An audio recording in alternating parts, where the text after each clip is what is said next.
One guy's seen it, the other guy hasn't. First guy's gonna tell the second guy all about it while they both get drunk.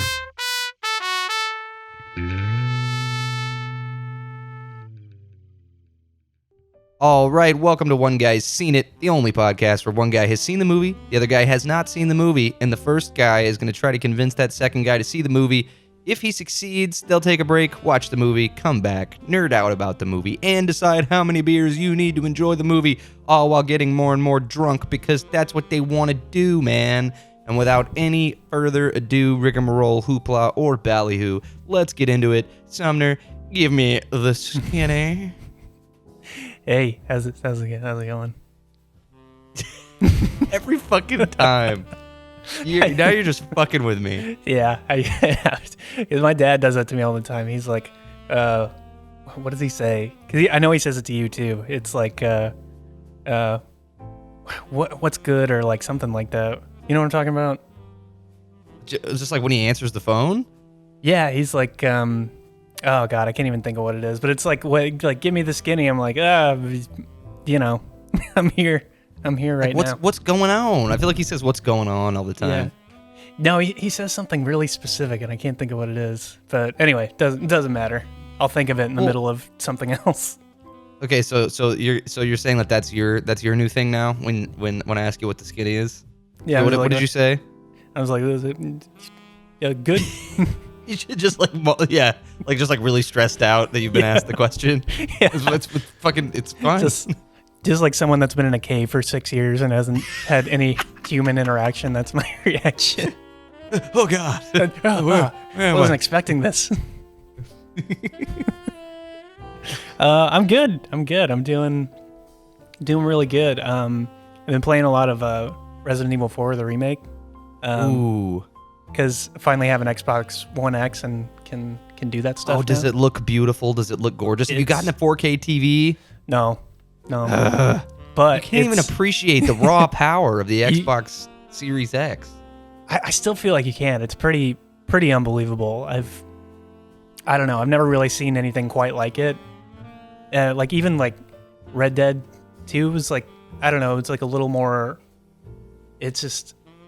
It's hard to explain. So like every little fiber, every little like you can see the irises and like the little like details in the eyes. It's it's something else. But yeah, it's a lot of fun. It's different though. I went back and watched a bunch of the comparison videos about the story, and I know there's some detours, but I'm only on chapter 3, I think. So I'm working my way. What I remember is that the most, like 99% of the updates were all great. They were for the better, but there were a few things like certain like the one thing I remember everybody couldn't let go of was that the merchant's voice is different. Yeah. Like, and it just takes away the perfect like cheese campiness from him that was such a hit in the original game. You know who voiced him? The guy that voiced Leon in the first game. Oh, weird. Yeah, I wouldn't have expected that. I just heard that little bit of trivia the other day. That's pretty cool trivia. Yeah, dude, what a month to man, I love October. It is it is my favorite month of the year for a variety of reasons.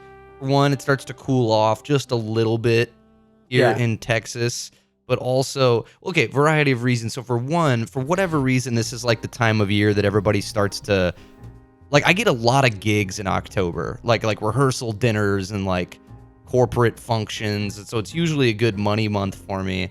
But also you got Halloween coming up. So all the fucking horror flicks are back on all the streaming services, popping up all over the place. Oh yeah. And I mean, it's fucking college football. It's like peak college football. October is the best month out of the year, hands down.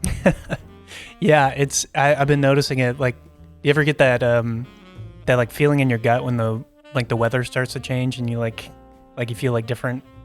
Yes, like you feel different. You feel holiday possibilities. You feel the warmth. It's like the you can people around you. Smell the air for the first time, like since the beginning of the year. It's a weird feeling. And people that work at convenience stores are in a better mood.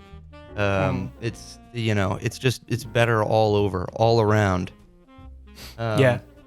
And I'm very excited because today I am the guy who's seen it. Always a special treat, a special pleasurable treat. Now that sounded weird, but it's a treat for me to be the guy who's seen it. Oh wait, what are we drinking? We got to do it. I'm drinking a Sapporo. I'm drinking a big old beer, but I got a little tiny glass for it, so I feel fancy. Ooh, big old beer and a little tiny glass. No wait, what's the Tommy Boy? A fat guy in a little coat. We went to. Was it you that was telling me the other day that he was supposed to originally voice Shrek? Yeah. Was that you that told me that? Oh yeah. I think maybe we were together or we were talking or something when I looked up like some of the original voice recordings of him trying out, and oh my god, that movie would have been so weird with him as Shrek. Like it's so strange to listen to on YouTube. Yeah, it's weird too because I feel like he connects with the character probably more than Mike Myers does in a lot of those scenes, just based on the subject matter, and that's just the vibe I get. But I think he would have brought a different element to it, more dramatic tone to it. Yeah. But Shrek is such a meme ingrained into the internet culture now that it's like it'd be weird. It'd be very bizarre. Be living in a very different world. Yeah, Kaylee just started watching it again the other day, and it's been a while since I'd seen it outside of just memes or whatever. And I didn't realize how like the animation does not hold up. I really thought in the first movie? Would. Yeah, like even compared to the second and third one, like the animation got so much better. It's almost, it has a certain charm to it, but I thought it would hold up better than it does. Yeah, there's something with those side characters. They have like those dead eyes. Yeah, it's weird. It's weird. Like the major characters look good, but like there are some side characters where it's like, like that animator thing where it's just like it doesn't seem like it's like an uncanny valley kind of thing. Yeah. Sorry, I interrupted you. We were talking about Tommy Boy. Oh yeah, what was I saying? Just about my beer thing. Sapporo. Yeah, we went to like a weird, we went to a udon restaurant and like had it's like a soup based thing, and they gave you like a tiny little glass for your beer, so you kind of like drink it in little spurts. And I liked it a lot. Which makes it feel way more fancy. Yeah, I can like don't feel like I'm chugging it. Yeah, I feel like a king or a prince or something. A prince? You feel like a sickly child king? Yeah. Yeah, just a little bit at a time. Well, I have got one for you today. Yeah, I'm excited. You're kicking off Spooky Month. Yes, it's Spooky Month, and it is going to be a spooky movie, if that's okay with you. Oh, yeah. I feel like we should do nothing but spooky movies all month. That's all I got on the lineup. Okay, so it's a 2008 horror mystery thriller. Shocker, I know. Okay. Directed by Brian Bertino. Okay. And it stars Scott Speedman, Liv Tyler, and Gemma Ward. Do you know what it is? No. Really? Liv Tyler, Scott Speedman, no bells being rung? Liv Tyler sounds like it could be something, but I'm getting her mixed up, I think, with Kate Beckinsale. It was like an underworld movie or something. That's fair. Okay, so I'll give you the plot. Okay. So a young couple staying in an isolated vacation home are terrorized by unknown assailants. God, I feel like I know it. Do you feel like you know it, and do you feel like you've seen it? No, I don't think I've seen it, but... really? Oh, that would be so awesome. That would just make my day. There was this weird movie, I think, that came out in 2006 with Luke Wilson and a Liv Tyler type. I can't remember her name, but it was called like Vacancy or something like that. And I can't... Yeah. Okay. I'm sorry. I'm just spinning my wheels. I'll tell you the name of the movie. It is called The Strangers. Have you seen it? No. And I think you've told me about this movie before, but I haven't seen it. Have I now? I think so. This is awesome. This is a quintessential spooky movie for me. I'm pretty sure I used to watch it like annually. In fact, it's one of the very few movies I actually own on DVD. That I think I was gifted at like a I don't even know. I was at like some kind of white elephant or something, and I ended up with it and was really hyped. This came out in 2008? Yeah, 2008. Who's Scott Speedman? I feel like it sounds familiar. Scott Speedman. I'm pretty sure he was like a big TV actor. Here, okay. Let me look at him. Hold on. And I mean, what a name, you know? What a name. Scott Speedman. You remember The Rock? What was his name? Like Speedman or... Oh, wait, no, I'm fucking thinking of Tropic Thunder. God damn it, Tug Speedman.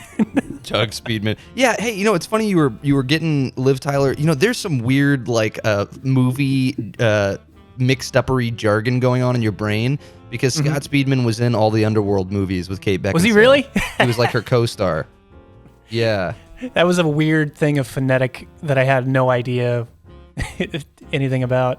Yeah, so he was a big Grey's Anatomy guy. He played Dr. Nick Marsh for 32 episodes.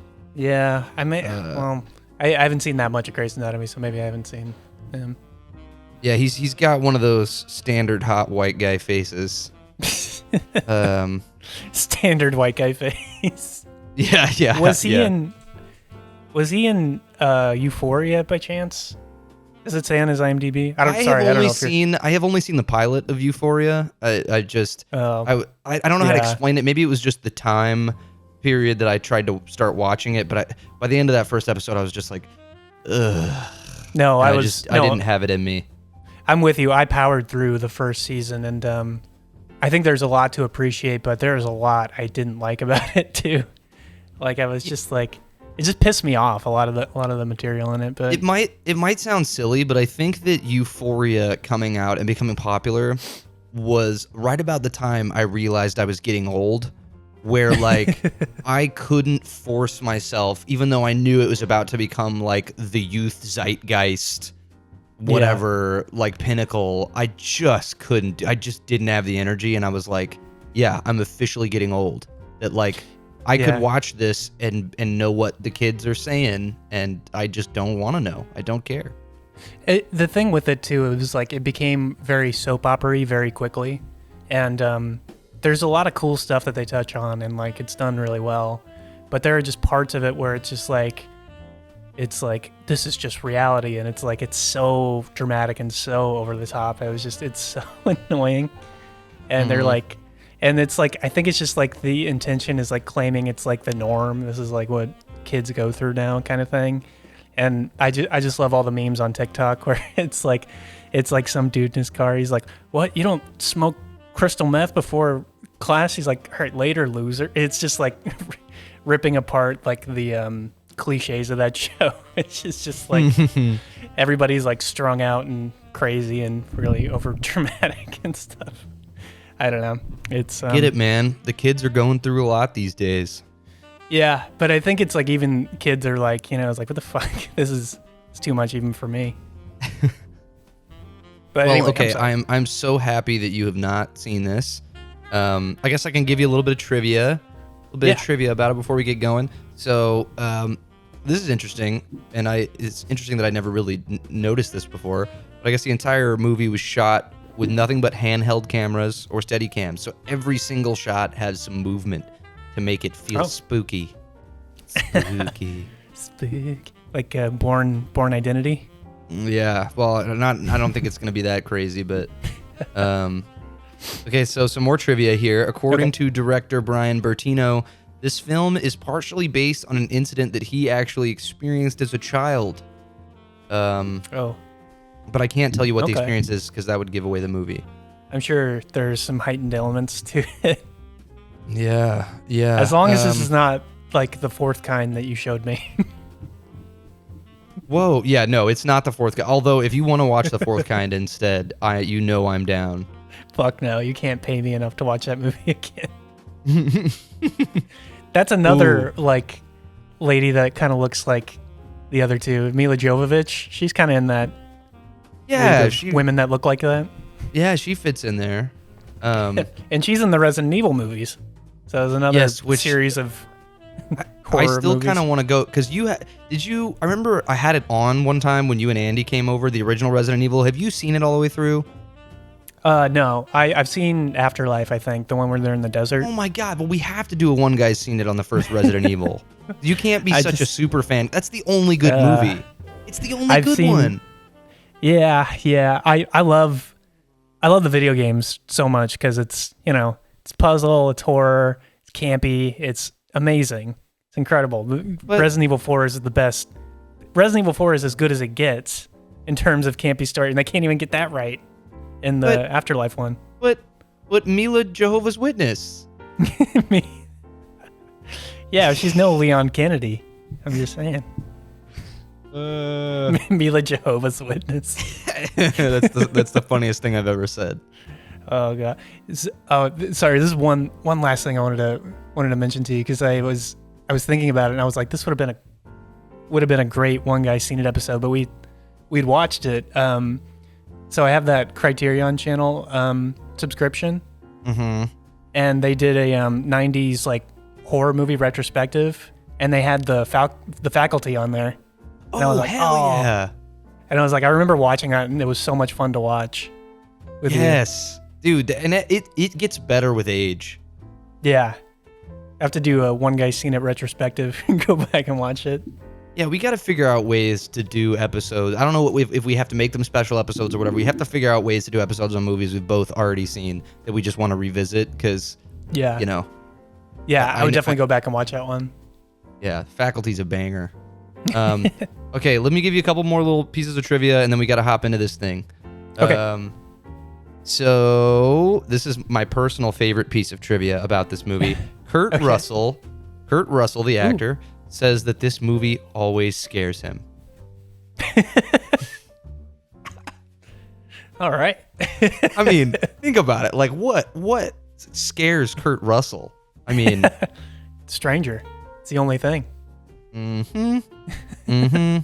This is kind of cool too. So many theaters across the United States were sent faulty reels of the movie that contained sound problems, which made a few minutes to several scenes of the movie filled with nothing but static. But most audiences didn't realize the sound was an issue since the dark overtones and loud background music it made the static seem like part of the movie. And some people that were interviewed claimed that it actually added to the experience.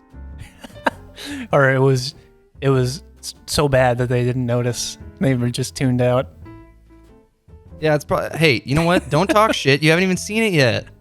I know. Sorry, just wanted to jab you. Wanted to throw you a barb. Yeah, barber. Oh, hey, this is interesting. Liv Tyler was suffering from tonsillitis during the shooting. Oh, tonsillitis. Poor Liv. Yeah. Well, a lot of this trivia is just bullshit. Let me see here. I feel bad for Liv Tyler just knowing that her dad is Steven Tyler. Can you imagine the shit that she's been through? Yeah, just imagine Steven Tyler trying to hang out with you. That sounds awful. Dude, I love sorry, this is unrelated to Liv Tyler, but I love when you get deep into like IMDb trivia. You get down toward the bottom and it's all like the downvoted trivia, just like random shit people have written. Like this is one of the ones at the very bottom is Mike's car is a Jeep Cherokee. It has 39 downvotes. On the odometer. On the odometer, Mike has 65,415 miles. Little known fact for you. Oh man. I love all that like user uploaded trivia because it's just some stupid ass shit that somebody throws on there. Yeah, and maybe I shouldn't be using IMDb trivia as a source because I guess there's not really any way to verify any of this. I mean like the top voted stuff is usually good. Like it's like got some source behind it. Right. Because there's a bunch of like weird movie people that are like, oh, I've heard that somewhere. Yeah. I didn't realize that IMDb was the first public website. Yeah. I think I learned that the other day too, and I was like, oh, that was not what I expected it to be. Yeah, it's be like pretty awesome, man. It validates our work, though. Yeah. What was it? 1993 was the first one to go live. Yeah, something like that. I mean, it's just funny that that's the first thing people could think of as a real use for the internet. You know what? I get it though, because if I couldn't look up who an actor was and I just had to sit with it until it came to me one day, I'd want to blow my fucking head off. It sounds like an awful existence. I watch too many movies. I'm like, I know I've seen him in something. I swear to God. Yeah. Well, speaking of heads being blown off and gore and spookiness, let's watch this movie. All right. The Strangers. Yeah. The Strangers. So I have no idea where to watch it, but we will be back with One Guy Seen It. You've been listening to One Guy Seen It. And remember, when you hear that trumpet solo thingy, madoodle, spoilers are on the way. So prepare yourselves. Pause it. Do whatever you got to do. Come back. Watch the movie. We'll be back. We love you. This is One Guy Seen It.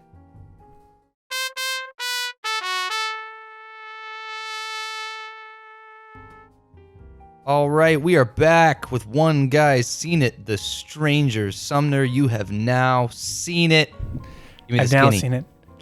Well, I was just curious while I was watching this. Wait, what do you love about this movie specifically? Okay, I thought you would ask. So there are a lot of things I love about this movie, and a lot of them are intangible. They really are. So sort of at its core, I think what I love about this movie is that there's nothing particularly supernatural going on. It's like what's happening isn't even really intelligent in any way. It's just three fucking people terrorizing for the sake of terrorizing. And I feel like because of that, sort of all bets are off, right? Like it removes any formula and like honestly, it's kind of, when you think about it, it's really risky on the part of the perpetrators because they obviously they catch this couple unassuming and they can kill them very quickly and easily, but they choose to draw it out and terrorize them as long as possible. And doing that introduces so many variables, right? Like I know as far as like the psychology of the killers is concerned, that's part of the joy of it, right? But it's risky as fuck, and it gives the victims an edge in that way. And like, you know, if you're Liv Tyler and Scott Speedman in this situation, like you realize pretty early on, these people are taking their sweet time. And if you're just fucking patient and like rational about the situation, you really can use that against them. But I mean, that's okay. I'm rambling here, but like I think, you know, it's funny when I think about the first time that I saw this movie. I was young, okay. And I'd probably seen a few scary movies, but I've seen so many more horror movies, and especially so many more slasher flicks in between the first time I saw this movie and now. Yeah. And there are so many things that about this movie that aren't game changers in any way, but it's like I think it's the intangibles. Like for whatever reason, I really love the first third of the movie. Like I don't know if it's the way that it's shot. I feel like for whatever reason, since the first time I saw it, Liv Tyler and Scott Speedman in this movie, like their chemistry feels real to me. Like I love the beginning of the movie. I love the setup. Okay, so this movie, for the record, has one of my favorite scenes in horror movie history. And I mean, like I said, I've seen a lot of scary movies, but I will never forget seeing this in theaters. And like the first time the dude with the mask kind of creeps up in the background in the shadows while Liv Tyler is like at the sink smoking a cigarette, like early on in the movie. Yeah. I vividly remember people's reactions in the theater because it took a second for people to see him. And there was this really weird thing that happened where like different groups in the theater gasped, but not at the same time. It's like people were seeing him at different times. And there was this weird, like jagged gasps coming from the crowd. And I remember being a kid and like I was late to see him.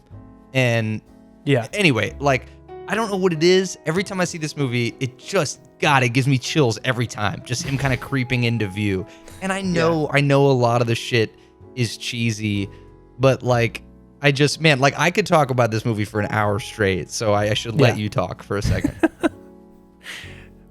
Well, I just wanted to start by saying I love you. I love you so much. Hey, And I told you. I didn't say it was a good movie. I just said that I love it. And while I was watching this, I was like, I was just tickled because I'm like, this is such a Jeff pick. Oh, come on. Because I know, because that movie I was bitching about in the first part, The Fourth Kind, was one of those movies for me where you were so in love with the idea when you first saw the movie that you were like, this is the greatest thing. It's not the greatest thing ever, but it's the greatest thing ever. And if you could just see it the way that I see it, you would love it so much. And I've got to say, this is one of the worst fucking things I think I've ever seen. Oh, come on. Really? I won't say it's the worst thing I've ever seen because it's not true, but it's it was so fucking bad. Hey, maybe I just didn't give you. Maybe I made I set the expectations too high. Yeah, I guess I was going in with a different mindset, but I think it's one of those things, right? It's like movies that you love when you're a kid, you always love them, right? Like I can understand having seen this for the first time now at 29 years old, thinking, okay, this is forgettable. But I think that it was like, I don't know if it was one of the first like R-rated movies I ever saw, or one of the first like slasher movies that I like that really stuck in my mind. Because you were probably like 13 or 14 when this I was came a out? kid. It's 08, so I was in the 8th grade. Yeah. And like I just remember thinking, because like I sort of grew up with cheesy slasher flicks that my dad liked, and it felt, I don't know if it was just like a symptom of the time and like the shaky cameras and the whatever, but like at the time it felt like a way more visceral, real horror movie to me. Like it felt like what Halloween was in the 70s. It felt like it was like your version, like in the... Yeah, and it was one of those movies that like I was excited to invite my friends over and show them. Yeah. Like one of those kind of things. But really going back and watching it in a critical way, like I completely understand why you would hate everything about this movie, but I'm always gonna love it, and it's all nostalgia and it's all sentimental for me. So that I hope that sort of explains away why I was excited to watch this with you. No, But, that's fine.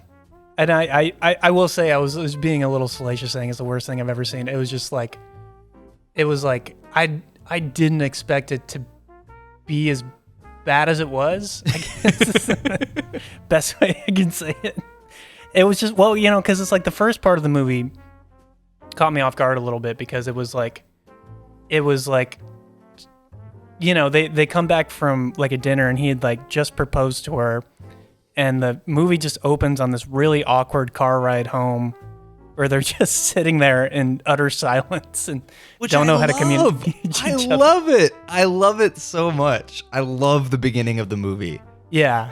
And it's like for like the first 20 to 30 minutes, it's really awkward. You don't really know what's going on. And he's got like champagne and rose petals like all over the house when they come back because he thought she was going to say yes to his marriage proposal. Uh-huh. And then it just kind of like, it kind of goes from there. So I was curious about your impression of the first part. Was it the acting or just the vibe you get? Because the movie just takes place in one area pretty much, except for like whatever they were at beforehand. Right. I think that why I love it so much more than other, I guess you could say, kind of slashers that are in this genre is I think even as an well, let me put it this way, like as an 8th grader, right? Like they seemed like such adults, and like they were dealing. It caught me off guard even as a kid, like trying to understand like what was going on at the beginning of the movie. I thought it was just an unconventional way for a slasher movie to start. And it very, most of the time when you go into a slasher and everything's peachy at the beginning while the characters are living their lives or whatever, like, all right, you're just kind of waiting for the ball to drop. And the movie, and what I'll give this movie credit for is that, like, and it's different because I can't go back to seeing it for the first time. But I remember seeing it for the first time and having completely forgotten that I was watching a horror movie. Like I was really invested in them and what was going on because it seemed like this complicated relationship and I you know, as a kid, I think I had a little crush on Liv Tyler and might have forgiven any bad acting because, you know, Lord of the Rings. She was good. Like, I think she was obviously trying to give everything she got, everything she had. Yeah. And, you know, it's... First of all, how do you turn down a marriage proposal from Scott Speedman, the most attractive actor of all time? He kept reminding me of Frank West from Dead Rising. I don't know why, if it was like the chin dimple. Yeah, totally. Like something with the sideburns. And I just wish... It almost seemed like they modeled Frank West after him. It really was really strange. Yeah, it was like I also got like Chandler Bing vibes, even though he didn't do anything Chandler Bing-like at all. I don't know what it was. He was just a Chandler Bing type, I suppose. Hey, all I'm saying is, first thing I remember knowing, that lonesome whistle blowing. That was one of my favorite. I was literally, Andy and I were both singing that song when it came up. I was like, oh, this takes me back.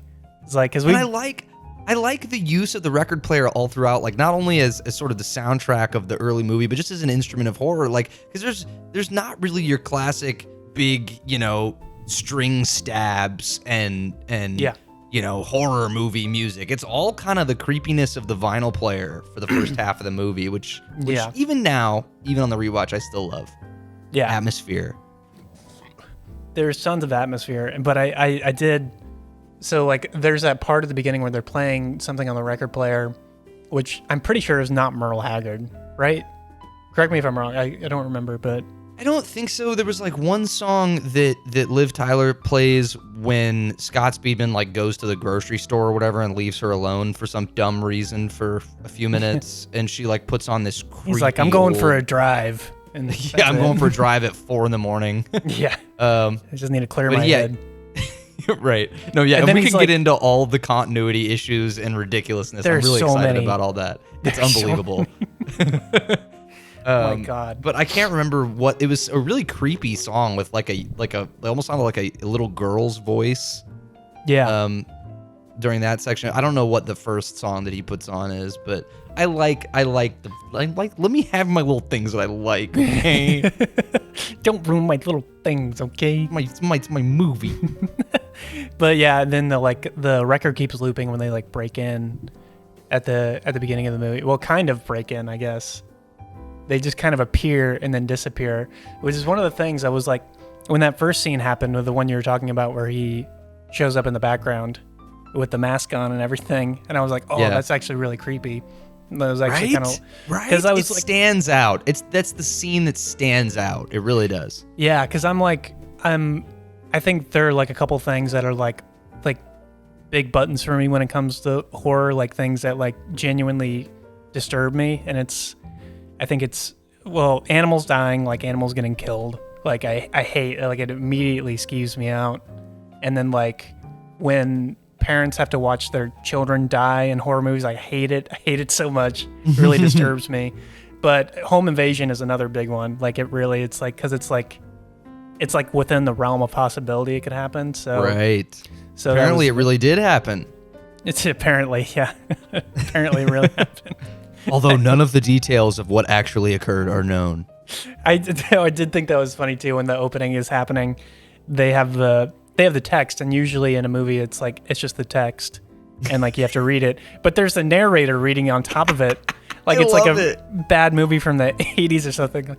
In early autumn of 1945. Dude, that's what it sucks. It's like all the things that make this a bad movie are the things that I love about it. Yeah. Yeah, but I mean, I guess to go back to the beginning, because there's so much about that worked, because I think that it set the tone well, and I was like, okay, like this is gonna this is gonna get really bad in like a couple of scenes, like it's gonna be really disturbing, and I was like, there's got to be a reason, because there was a moment where she hangs on, like after he leaves, and it's like, I'm gonna go drive the car around for a bit, and she's like looking at the wall, and then there's all these like kids' height on the wall that she's like looking at for a minute. Yeah. So I was like, it's obviously not them, because they're like not even married yet. Or I mean, I guess it could be, but they don't have 2 kids.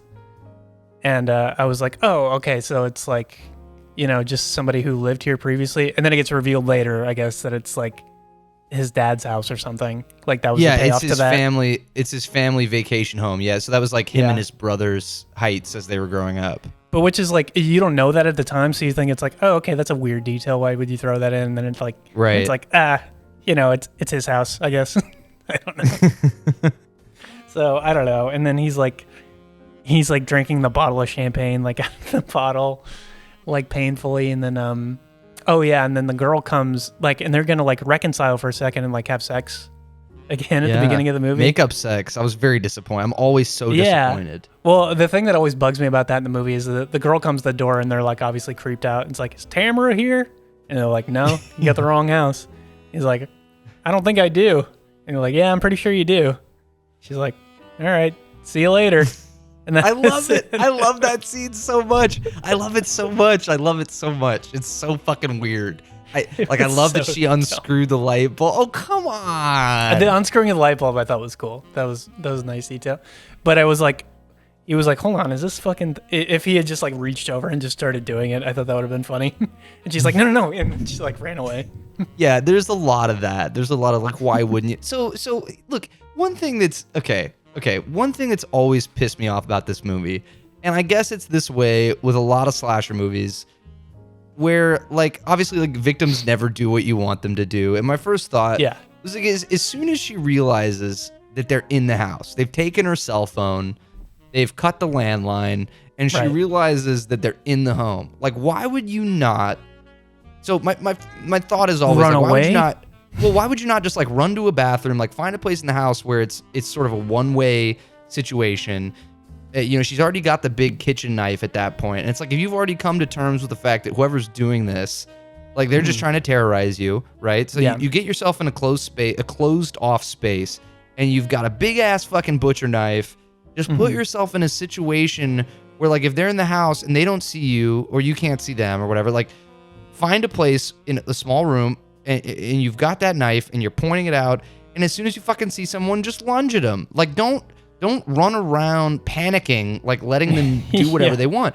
And then she actually does it. To her credit, shortly after that, she closes herself in the bedroom, and because it's like right at that point when Scott Speedman gets back home, and he shows up. Such a funny name, Scott Speedman, and he like scares her, right? And so he comes into the bedroom, and they have the knife, and she closes the door, and she puts a chair in front of the door. And like, that's it. Yeah. That's all you have to do. Like, just stay there. Like, stay there. You've got this chair in front of the door. You've got this big knife. Like, but Scott. Well, you need an exit strategy too. You need a way to get out of there in case like you're fucked. I guess. Well, I mean, if they break down the door, because they break down the door to the first part of the house with the axe, like you need a way to get out of the house. But you have a leg up, right? Like you've got this big butcher knife. Like if they start bursting down the door, if you've got it locked, like you've got a big chair in front of it, like it's going to be very difficult for them to get into the room. Like they're going to have to axe down the top part of the door, make a big enough hole to climb through it. Like think about the actual potentiality of someone coming through that door, right? It's like she has the chair in front of it, so the only thing that they can crawl through is the top part of the door. So they're going to have to axe a hole into it and then climb through it. You have a fucking butcher knife. Like nobody's getting through that door without you absolutely shredding them. But look, I'm nitpicking. I understand that in the moment, like you want to have an exit strategy. You don't know how many people are attacking you. Whatever. I think you've already put more thought into this than the screenwriters did. Well, okay, fair. I've seen this movie so many times, and I've overanalyzed every single scene. Right, and it's like one thing that cracks me up is like I remember like when Scott. So shortly after that, Scott goes outside. Right, he like goes outside for some dumb reason I don't even remember, and he sorry, it's after he leaves and comes back, and Liv Tyler's like, why do you think they're doing this? Like she's trying to rationalize the situation and like understand what's going on, and Scott Speedman is like, don't think about any of that right now. None of that is important. It's like, dude, what are you talking about? Yeah, like, that was my big thing too. Well, one of the things he said that I think I wrote down was like, this was the dumbest fucking thing he could have said. he's like, oh, where the fuck was it? I want to. Okay. Yeah, he comes back in the house and like, first off, she's in the bedroom and she's got a knife and she's bleeding. And I was just thinking if I was in that situation. So he's obviously got a cell phone that works, right? Because she called him on it.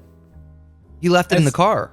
Oh, he left it in the car. Okay, whatever. He goes back to the car later. But how was your first instinct? Like if like Kaylee was at home or if Andy was at home and like she was like bleeding and had a knife, how was not your first instinct? Like, okay, we should probably call the cops before we figure out anything. So that's the thing. So by that point, the landline was cut and her phone was already thrown in the fireplace. He came inside, but he left his cell phone in the car.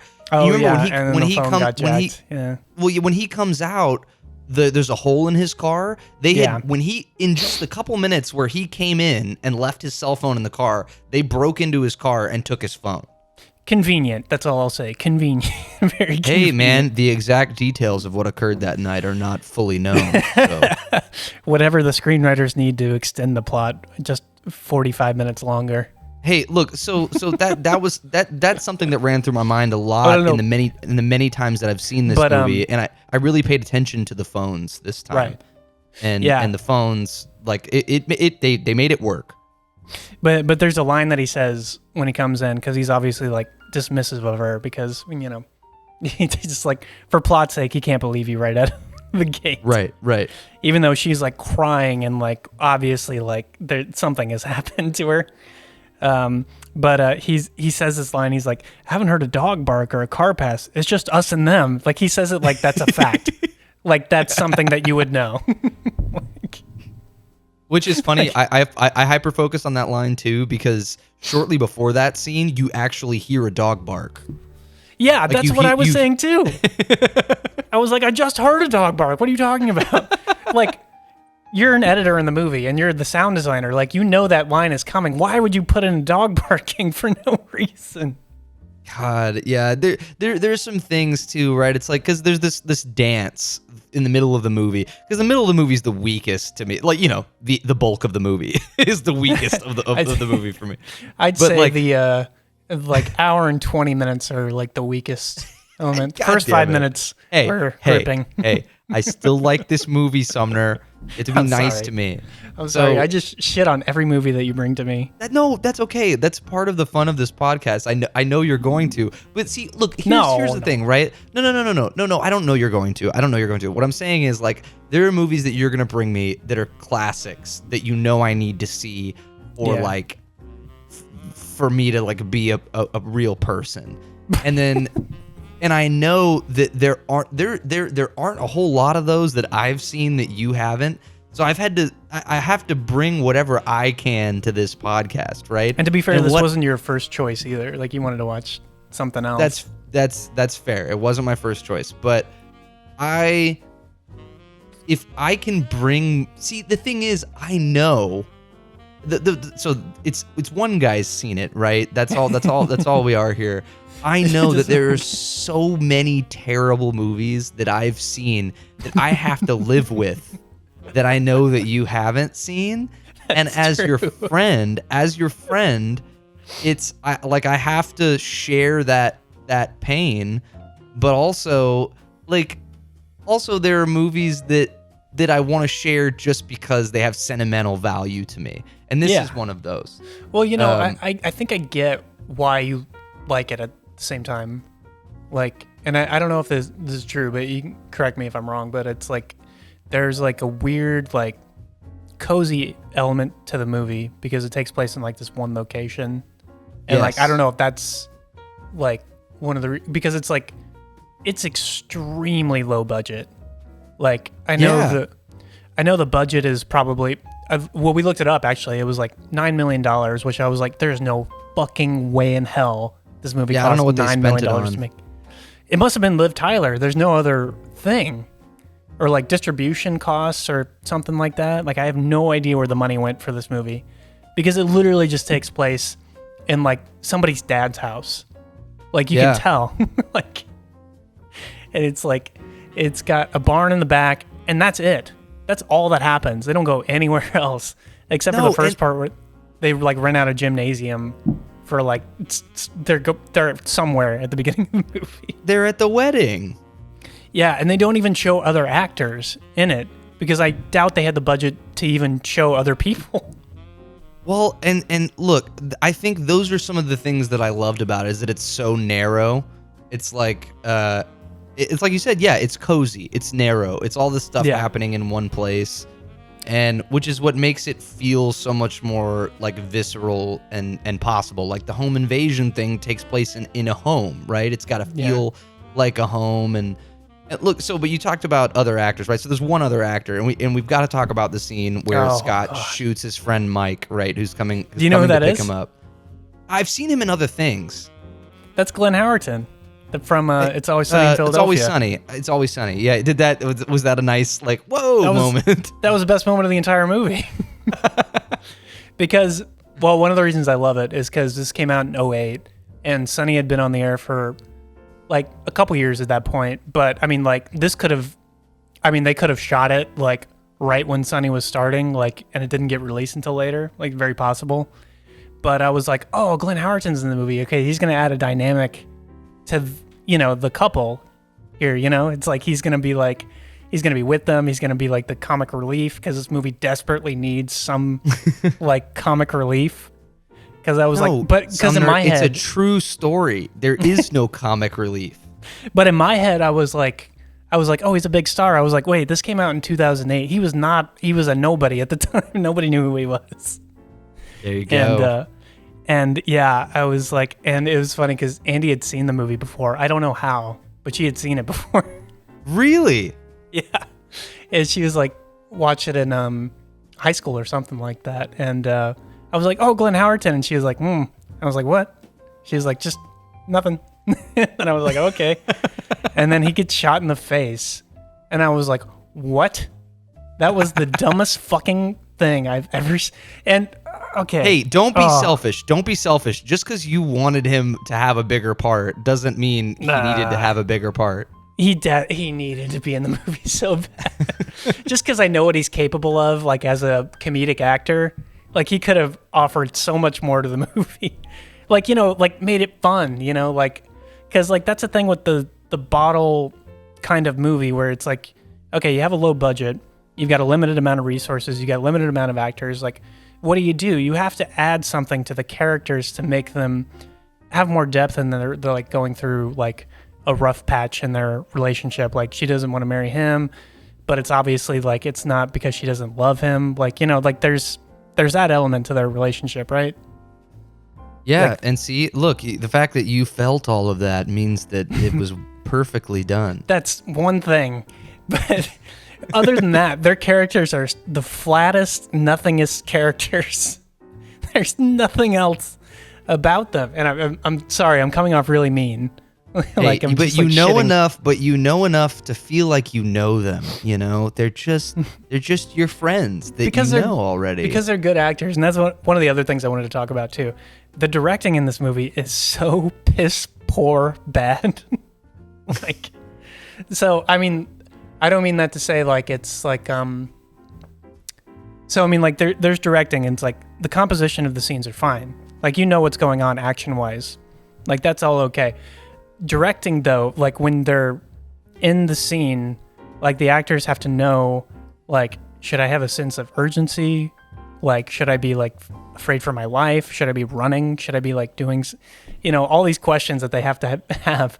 And there's so many scenes where they're like something fucked up happens. Like the scene with Glenn Howerton when he's just sitting in his car. He's like, hey buddy, I'm right outside your house. And then just something slams into his windshield. He's like, whoa, what the fuck? And then he just walks into the house for, I swear to God, 2 minutes straight. You just see him walking through like the front yard, and then he walks through the front door, and then he walks down the hallway, and then the guy pops up behind him, and he's there. It's like, oh, something's gonna happen. And then he's like, hey Mike, and he just gets shot in the face. Yeah, it's awesome. What is there not to love about that? But it's just every scene they're like, okay, now I got to go do something. I got to go out to the barn, and it's a 20-minute scene of them going out to the barn. Yeah. Like, so let's back up a little bit, right? So so, it's funny. I had the thought too, like, because I remember as soon as his character shows up, I remembered how quickly he is dispatched, and I remember thinking like I remember trying to think like what would I do in this situation, right? Because I remembered how quick everything happens, and it's like so think about it, right? Like if you're him and you pull up to pick up your friend, and this shit happens, like something just slams into your windshield and makes this huge hole in your windshield. You get out of your car, you're like, what the fuck was that? You're like looking around. So you're him, right? You're looking around. You don't see anybody. You don't see anything. What would you do, right? Like you would just be like, oh, like you would walk up to the house, and then as he's walking up to the house, he's seeing the destroyed cars. It's like if I was him, probably at that point, I don't know that I would like call the police. I would be so confused. Well, hear me out. I'd be so confused as to what I was looking at, right? Because like just in shock.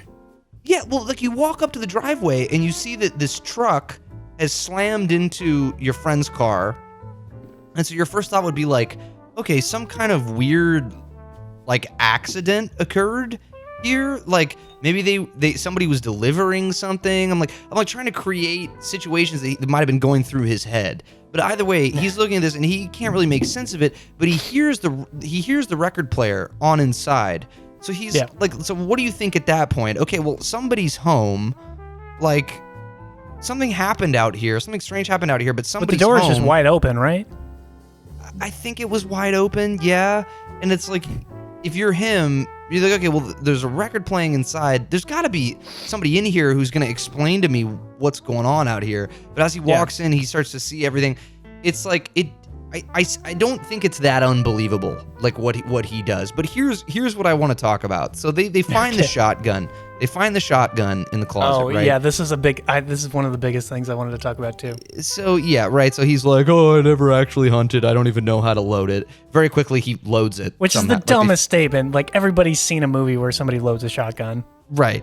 So whatever. Sorry. I'll let that go. They figure out how to load it. They have like 50 rounds of ammunition. That was the thing. I was like, a lot of ammo.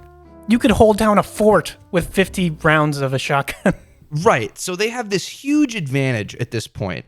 And so hear me out. So when Mike shows up and it's like and Scott Speedman accidentally shoots him. Right? Okay, I get it. Like you shot your friend, that sucks. But you're still in the situation that you're in. And in this room, you're the safest you could possibly be. In this back room with a shotgun in front of the doorway with 50 rounds of ammunition. Like anybody else that comes up to that doorway, like there's no reason to go outside and go to the barn and look for some bullshit way to contact the outside world. Like fuck it. If you've got to sit in that room with that shotgun pointed at the doorway until, 5 p.m. the next day, like I would, obviously you're grieving your friend, but you're still in this situation. Like there is nothing in the world that would cause me to leave that room once I'm in there with a fucking go out in the loaded open. shotgun. Yeah, with a loaded shotgun and 50 rounds of ammo. Where there's more than one person out there and you could easily get flanked. I think that's what pisses me off is there's so many times where the victims in this movie have an advantage if they just weren't fucking morons. Yeah, and that's the thing. That's the charm about it too, because like there's an element of it that is so terrible horror movies that came out like from I assume like 2008 to like mid 2010s that I'm sure that like you can't think of the name of them, but like you went to go see those with your friends. Yeah, they were all the same. They were the dime a dozen horror movies that were cheap to make. They would come out like at the beginning of the year because they were terrible and nobody wanted to see them. And it was like, because like famously, like at the beginning of the year, movie studios would unload their horror movies for January and be like, this is what we got like left in the bank. Maybe we can make some money out of this. And this must have been before that trend happened because we looked it up and like the release date was like in November not November. It was like May, but it was like kind of a dispersed like schedule that it came out. But it came out in May, which is a little late for like horror movies, but not out of the realm of possibility. But it was so successful. It was like a $9 million budget and it made $86 million. at the box office, which blows my fucking mind. I have no idea how this made that much money. Because it scared Kurt Russell. Yeah, what the fuck, Kurt Russell? That's like a glowing endorsement. Was he like a producer on it? Like, you have money invested? I don't know. I have no idea. I just love that was like the 4th ranked IMDb trivia on this page. Because I can give credit. I was like, okay, these are, filmmakers that are obviously struggling. They're like low budget filmmakers. It's like, hey, Liv Tyler, do you want to be in this movie where you're like naked for like the first half of it, and then like hey, she's run never around and even scream naked. and stuff? She's never even naked. There's no she's nudity. not naked, but she's like in her underwear for a bit.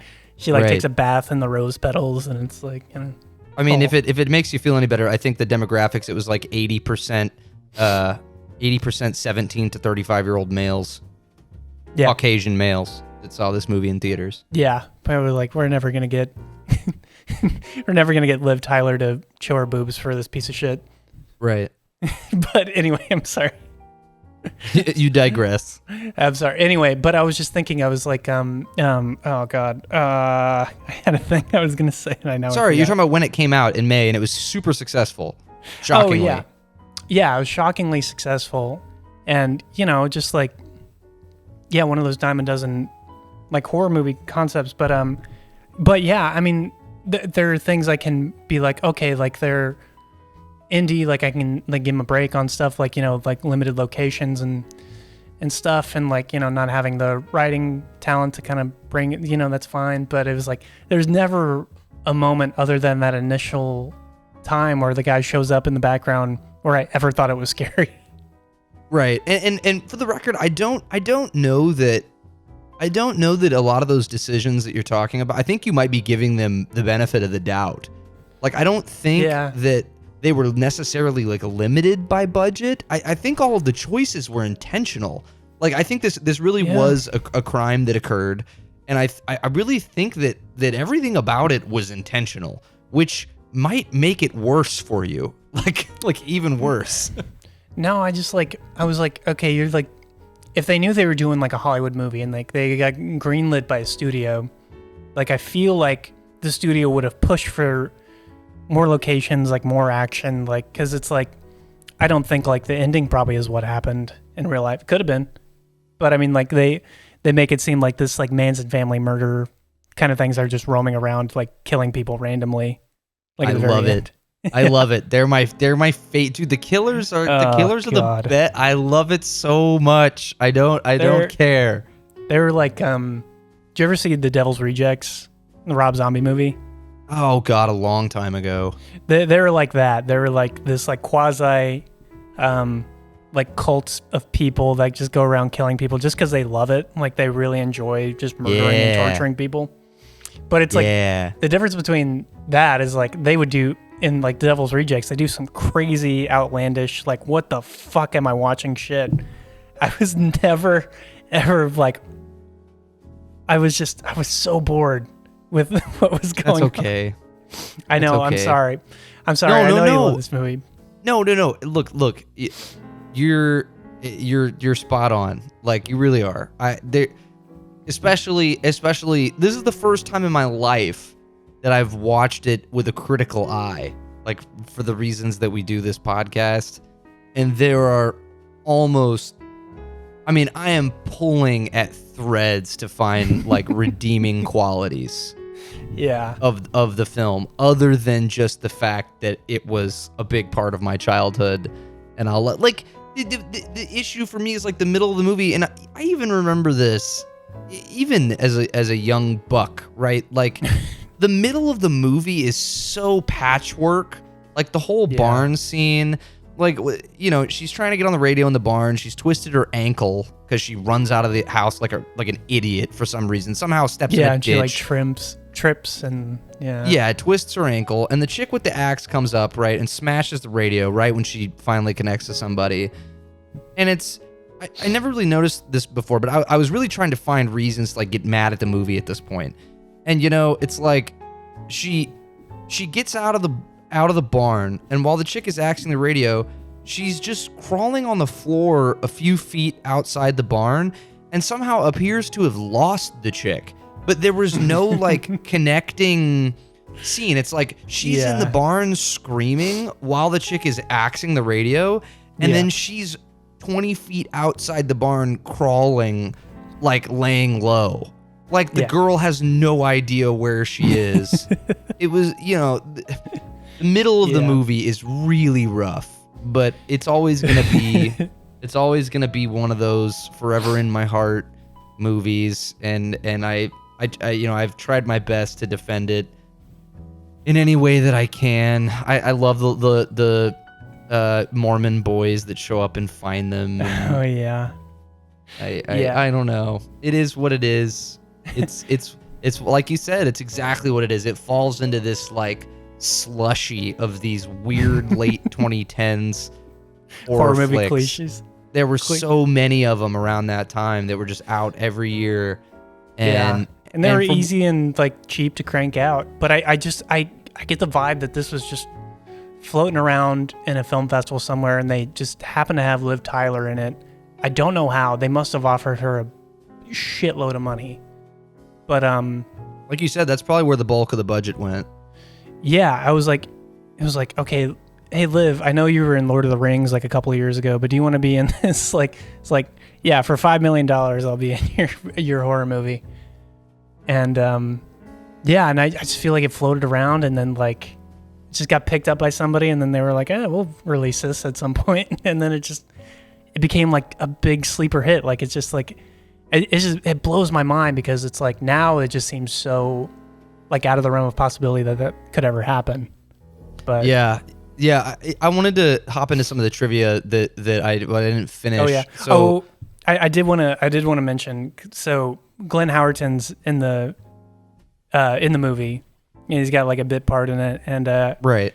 I was making a joke to Andy at the end of it, because we're big Sonny fans, and there's an episode of the show where Glenn Howerton's character has a system for picking up women, and it's like designed to be like really like fucked up and like psychopathic.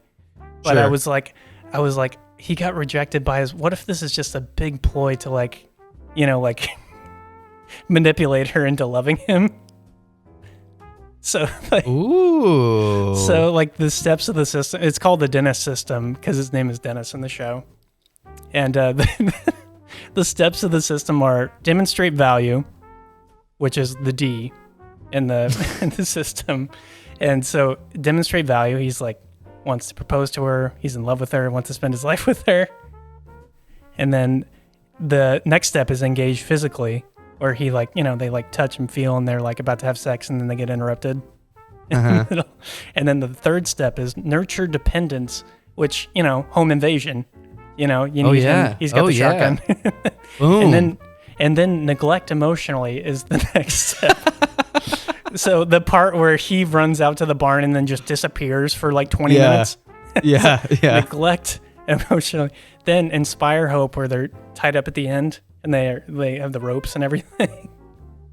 And then she like says, I love you. And he's like, yeah, we're going to make it. I love you too. I love you too. And then separate entirely, get murdered. Yes. That's pretty incredible. That's pretty awesome. So that's all I could think of when he showed up. It was like just his butt.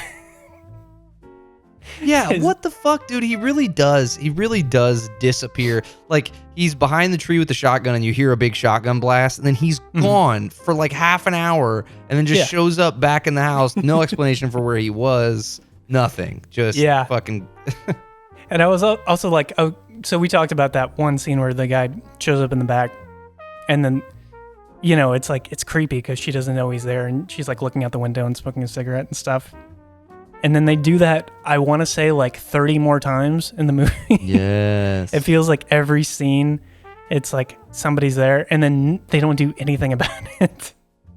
And I was like, I just want to make a drinking game out of that, where it's like somebody shows up and then nothing happens. Yes, let's watch it again right now. Let's watch it all over again. I will say, at least it wasn't like longer than an hour and 20 minutes. Like it didn't waste I didn't feel like gypped. I didn't feel like I wasted my time. Good. But I was so frustrated. Anyway, I'm sorry. No, that's okay. So check some of this stuff out. So I told you, that I know you mentioned that the directing was so awful. But hey, based Just for on the a true, actors. based on true events, right? So Brian Bertino, this film is partially based on an incident he experienced as a child. Just one little element of it that apparently Somebody knocked on the door and then it was like, oh, they're breaking in, and then they left. Well, so one evening, a stranger came to his door and asked for someone who was not there and left. Later, he found out that other homes in the neighborhood had been broken into that night. Ooh. Mm. Creepy. Moving on to more trivia. So during filming, in order to get an actual reaction from Liv Tyler, and like we said, like I think she really acted well in this movie. I thought Yeah, because you said she got tonsillitis, which I think we read that was like from her screaming so much in the movie. Yeah, I wouldn't be surprised. But which I was like, she's like, I have to save my career somehow by being in this movie. It's like, at least people will be like, well, Liv Tyler gave it her all. Yeah. Well, and for the record, one thing that was really helpful in this movie that I remember vividly was how great the sound design was in theaters. Like, there's a heavy emphasis on all the banging and the footsteps and the metal scraping and all that shit. That was another thing too that Go like ahead. I feel like, oh, I'm sorry, it was that was another thing too. I was like, that was like such a like late 2000s, early 2010s like horror movie thing with the scraping and the banging, because like even early on when he like pops the cork off of the champagne bottle, like it's like a really loud and like kind of spooks you because you don't expect it to be that loud. Yeah. And it's like little things like that. I've like like the James Wan like Insidious movies, they would do that shit all the time. All the fucking time. Because those movies were just built off of jump scares. They weren't really like deep psychological horror movies or anything. They were just That's like, what it's about. You gotta get your money's worth with the jump scares. yeah, it's like The Conjuring, like all those cliches I could see in this movie, which came out, a couple years before them. Right. So it was like, this is like the format that it was built on. I'm not sure if it was the first one, but it was like definitely one of the earliest ones to like make it a cliche. Yeah. I mean, and apparently during filming, in order to get an actual reaction from Liv all the time, because I'm sure she was just Yeah, because she's not a good actor in or this anything. movie. Right. Apparently, the director would tell her where to expect a loud bang from, but then would have the noise come from a completely different direction. Ooh. Whoa. That's good. That's good. Yeah, Good bit of direction. Right. I feel like Right. there are just scenes of them walking down the hall. It's like, hey, we need this to be an hour and a half. So if you could just walk down the hall for like 2 minutes, I think that'd be great. I think it'd be really intense. But that's not a bad. It's a misdirection. I like it. Yeah. And hey, so this harks back to what one thing that you assumed was what I loved so much about the movie was how kind of cozy it feels, right? So believe it or not, the filmmakers designed the house to be one that you feel that your brother could have lived in, that you could have grown up in order to make the audience feel more attached to the film. And they succeeded. I will say that very attached to it. the set design and the prop things, like it did feel like it was a lived-in space. Like it didn't feel like they were like they manipulated everything in the house. Like it felt genuine. Felt like a genuine house. So I'll give the set designer credit for that. It's a soundstage. I mean, it was not shot in a house. The interior of the house was all built on a soundstage. Yeah, that was good. I like that. Yeah, kudos to the set designer, whoever that was. Yeah. Oh, there's trivia here that says the exterior shots of the house were actually filmed at a real farmhouse. The filmmakers were surprised to discover that the property had a barn, a garage, a forest, and a long enough road. Like, what? Long enough road for what? I guess for the shot they wanted? Yay! Yeah, just to make it like vacant enough to where he's like, yeah, there's nobody for miles. Nobody can hear you scream out here. Nobody could hear a shotgun blast or anything like that. Oh no, this ruins it for me. Yes. Arguably based on the 1981 Keddie Resort murders in Northern California, although this has not been substantiated by anyone connected with the movie, and the writer claims that it's all based on his childhood experience. Well. Yeah. I think there was something funny too when he was he like one of the killer guys knocks her out at the end of the movie, and then he's like dragging her body back into the living room. I was like, this has got to be a reference to The Shining. When, Yep. That scene where Shelley Duvall is dragging Jack Nicholson's body, and he's like kind of like half awake, being like, "Hey, what are you doing? Yep. What are you doing?" that and the hacking away at the front door with the axe. It's all The Shining. Oh yeah, and the thing with the radio in the farmhouse, because like he takes out all the batteries or whatever were in the radio at the Overlook Hotel. Right. Hey, one interesting bit of trivia that actually is only interesting to me is that the truck that the killers are driving is the exact same model of Ford F-100 that my grandpa has. So there you go. Oh, nice. Look, it's not a good movie, okay? But this podcast is not about reviewing good movies. It's about reviewing movies we want to review. That's true. Yeah, I showed you Eraserhead. And, all right. I can never punish you enough for that. Yeah. But hey, that was filmed for $50,000. This was filmed for $9 million. I'm just saying. That's pretty insane. I don't know. Different I really don't know what they spent it on. Different levels of ingenuity. Well, they were like, it took place over 6 years. It was a labor of love, man. Well, and I mean, it's Eraserhead is a classic. You can't even compare them. Yeah, I was like, well, we've watched some pretty cool indie movies, like watch Eraserhead, we've watched One Cut of the Dead, and then we've also watched The Strangers. Hey, and Primer. Don't forget about Primer. No. I was gonna say Primer. Yeah, it was with the quote unquote $7,000 budget. Right. But yeah, look what they did with nothing, no money at all.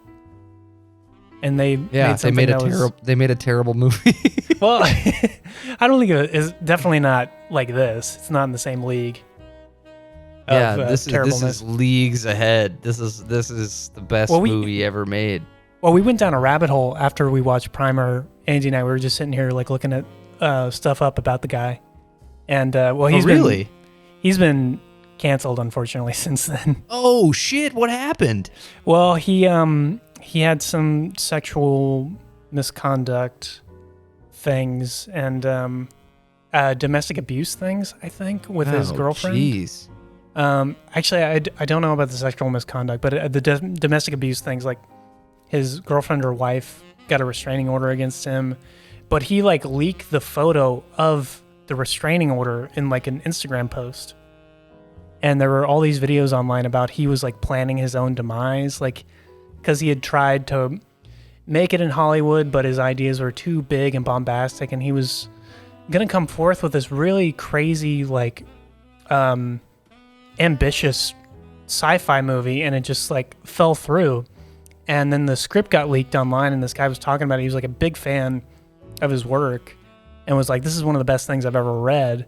And then like all this stuff came to light about him being, kind of a piece of shit, and it was just yeah, it's a crazy story, like, if you go down the rabbit hole, but, yeah, I did want to mention he was, like, ended up not being that good of a guy.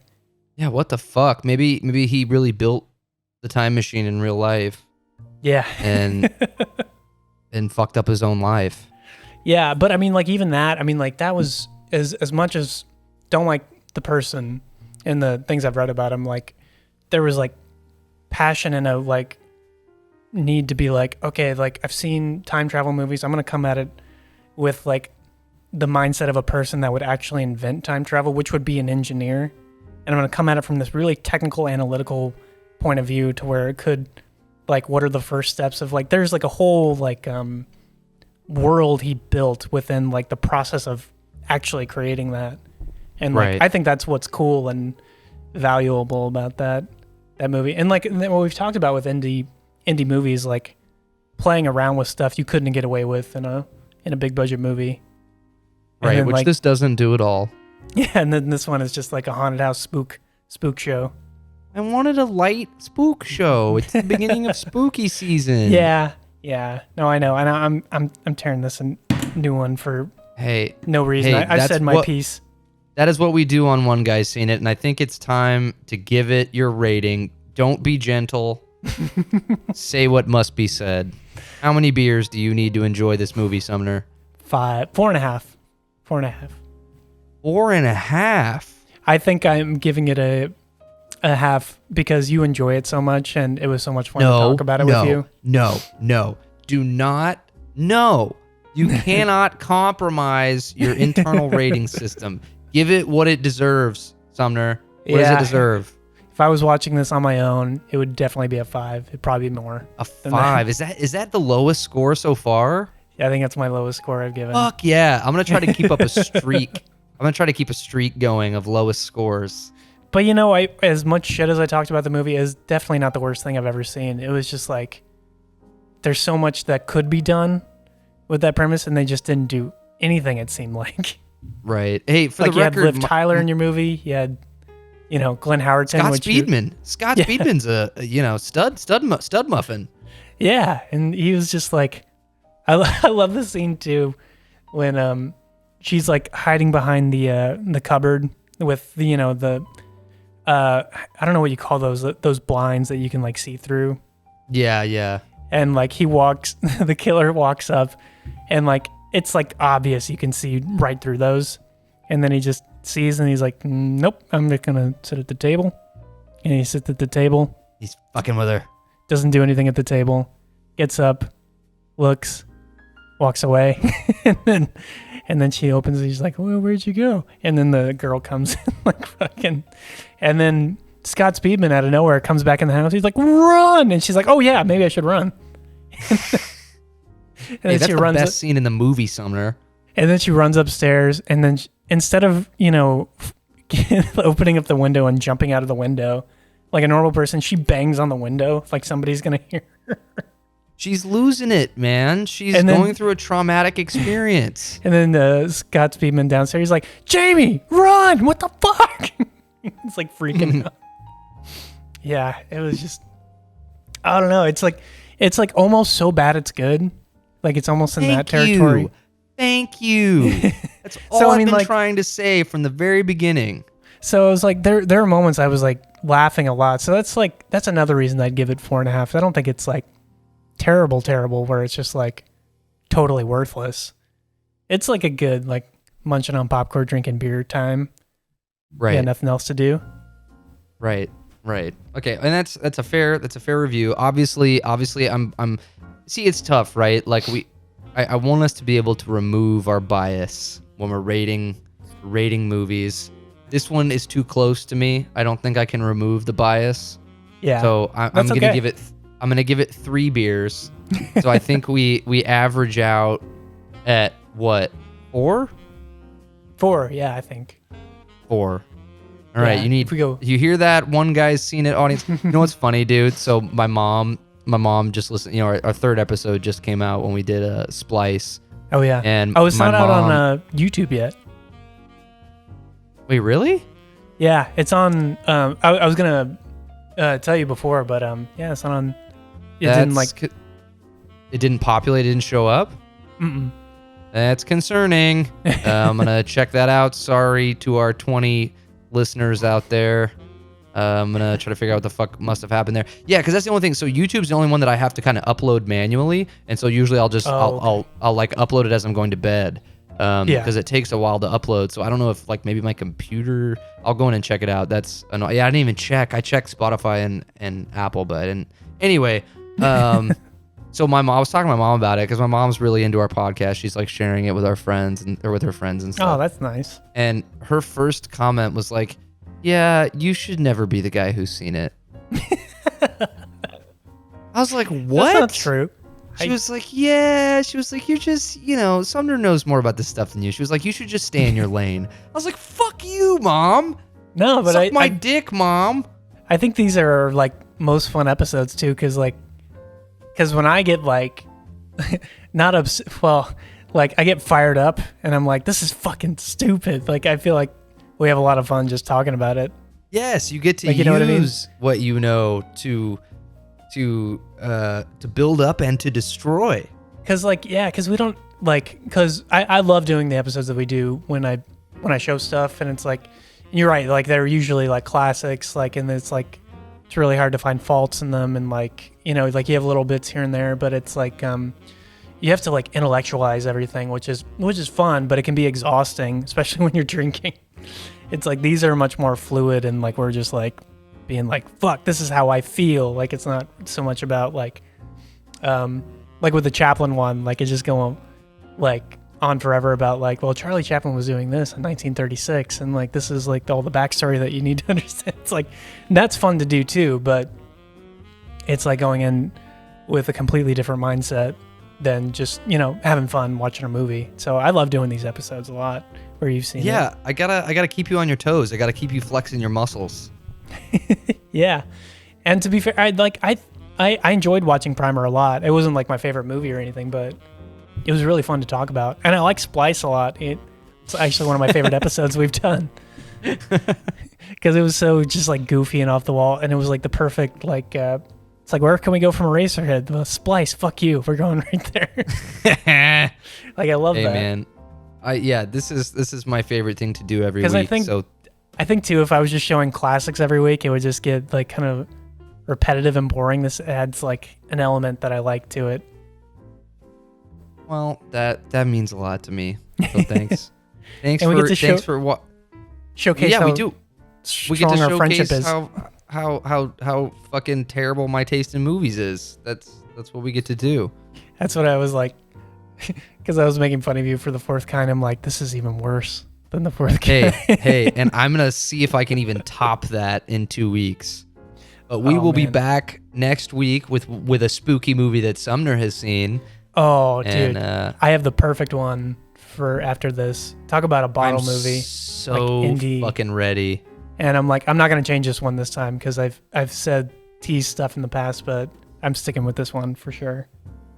Fuck yes. All right. Well, you've been listening to One Guy's Seen It, the best podcast on planet Earth. What's up? I had more stuff on my list I didn't say. Oh yes, more stuff. Come on, keep it coming. Yeah, if you've listened this long, I guess you can hang around and listen to this. Hell yeah. So it was like, I did think it was funny that at the beginning, and I this is like a nitpick. This is not really the movie's fault, but I always like, because this is even in The Shining. Like I cringe every time I see this, but there's a thing early on where she gets the butcher knife in the kitchen, and she's like about to like ward off the attackers, and you can see the blade of the knife very clearly, and it's obviously a very dull blade. Like you can see like the tip, and it's like rounded on the end. Like it's obviously not gonna like cut through anybody unless you like hit somebody really hard with it. And that's Sumner. But that's always something I've like, okay, like it's like a close-up shot of her with the knife. Like if you know it's going to be a close-up, why wouldn't you like sub in a really sharp knife just for that one scene where it's like, oh shit, that's a really, like she's going to fuck somebody up with that. Hey man, it was a low budget. What do you expect? Yeah, that's just and then there's one funny thing that she does when they're knocking on the door. She literally puts her hand over her mouth and she's like like like a movie from like a bad movie from the 1950s. Anyway, sorry, those are all my things. But that reminds me too. I just forced Kaylee to watch Scream for the first time. Oh, that's what it reminded me of too.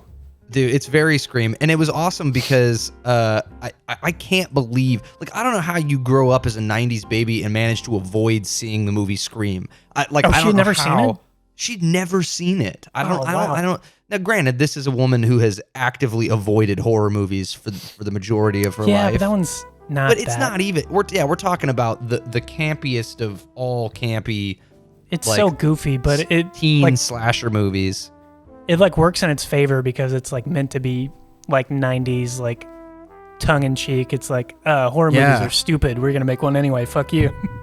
Right, exactly. And I think it's funny. That was one of the things I noticed that you bring up the knife was how obviously plastic the knife that Ghostface uses the whole fucking movie. Yeah. I'm actually really excited too because I've never seen any of the sequels and they're all on I think they're all on Peacock right now. We played a drinking game that was fantastic. Like if you Google Scream drinking game, it's amazing because like there are only 3 rules and you will be drinking like a fish the entire movie. It's like it's every time what's her face? Neve Campbell or Cindy? No, the anchor. Courtney Cox. Courtney Cox. Every time Courtney Cox is rude to her cameraman, which is constant throughout the movie, like it's fucking constant. Is the cameraman David Arquette? No. David Arquette is the deputy. Yeah. I only remember it from Scary Movie where he's Officer Doofy reporting for Doofy. Yeah, Officer Doofy. Yeah, and I think they got together after that movie. Did they get married? Fucking crazy. Because like on Friends, like her name was changed like midway through to Courtney Cox Arquette for a couple seasons. Oh, that's crazy. Yeah, but there were 3 rules. It was like every time she's rude to her cameraman, and then one of the other rules was every time another horror movie is referenced, and I'd never noticed this before. They reference other horror movies constantly. Like every single fucking scene, somebody's talking about some other horror movie. It's insane. It was like the Gen X response to like Halloween sequels. Right. They were like all like the Friday the 13th sequels, and they were like, like slasher movies are stupid. Nobody thinks they're scary anymore. Like, let's just make like a tongue-in-cheek one of like kids from the 90s that are like, fucking slasher movies are stupid, and then like have them be thrown in the middle of it. Like, I think that was like the whole like ethos behind it. And it like worked because it was more funny than it was like a horror movie, I guess. Right, and it was tough to convince Kaylee like there are no jump scares, and even the parts that are supposed to be like tongue-in-cheek scary, like there's absolutely nothing scary about this movie. And she actually, it was the first time we've ever watched a quote-unquote horror film, if you can't even really call it that, but it's the first time that we've watched one where she didn't cover her eyes and her ears at some point throughout the whole movie, so that was a huge success for me. And now that I know that all of the sequels, Scream 1 through 5, are all on, I think it's Paramount Plus. And I didn't realize Courtney Cox is in like all of them. She's got some like, I have total props for her because like after Friends, she could have just been like, like I'm a star. I don't need to worry about that. Like she kept like her loyalty to that franchise because I'm sure it like made her like a big. But she's like, oh, I'm gonna be in Scream 4, and she's like, fuck it, yeah. I mean, like that's pretty cool. Have you seen any of them? Any of the sequels? No, I haven't. I've seen Scream 1, and I've seen a bit of like Scream 4, I think. But I know there's a new one with Jenna Ortega, and then there was one that they remade like in 2016 too. They tried to like rebrand it a couple times for like millennial and Gen Z audiences.